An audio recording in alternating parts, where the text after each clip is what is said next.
I once knew a nigga whose real name was William. His primary concern was making $1 million, being the illest hustler that the world ever seen. He used to fuck movie stars and sniff coke in his dreams. A corrupted young mind at the age of 13. Nigga never had a father and his mom was a fiend. She put the pipe down, but for every year she was sober, her son's heart simultaneously grew colder. He started hanging out, selling bags in the projects, checking the young chicks looking for hit and run prospects. He was fascinated by material objects, but he understood money never bought respect. He built a reputation cause he could hustle and steal, but got locked once and didn't hesitate to squeal. So criminals he chilled with didn't think he was real. You see, me and niggas like this have never been equal. I don't project my insecurities on other people. He fiended for props like addicts with pipes and needles, and so he felt he had to prove to everyone he was evil. A feeble-minded young man with infinite potential, the product of a ghetto-bred capitalistic mental. Coincidentally, dropped out of school to sell weed, dancing with the devil, smoked until his eyes would bleed. But he was sick of selling trees and gave in to his greed.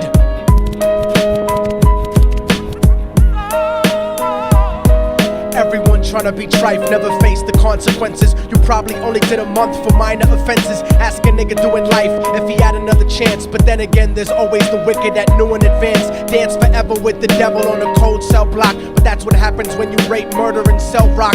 Devils used to be gods, angels that fell from the top. There's no diversity because we're burning in the melting pot.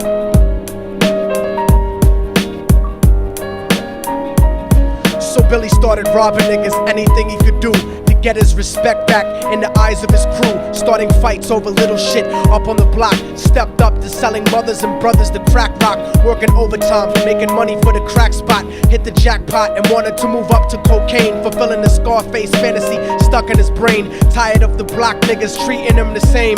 He wanted to be major like the cutthroats and the thugs. But when he tried to step to him, niggas showed him no love. They told him any motherfucking coward can sell drugs. Any bitch nigga with a gun can bust slugs.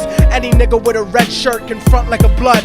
Even Puffy smoked the motherfucker up in the club. But only a real thug can stab someone till they die. Standing in front of them, staring straight into their eyes, Billy realized that these men were well guarded, and they wanted to test him before business started. Suggested raping a bitch to prove he was cold-hearted. So now he had a choice between going back to his life or making money with made men. Up in the sight, his dreams about cars and ice made him agree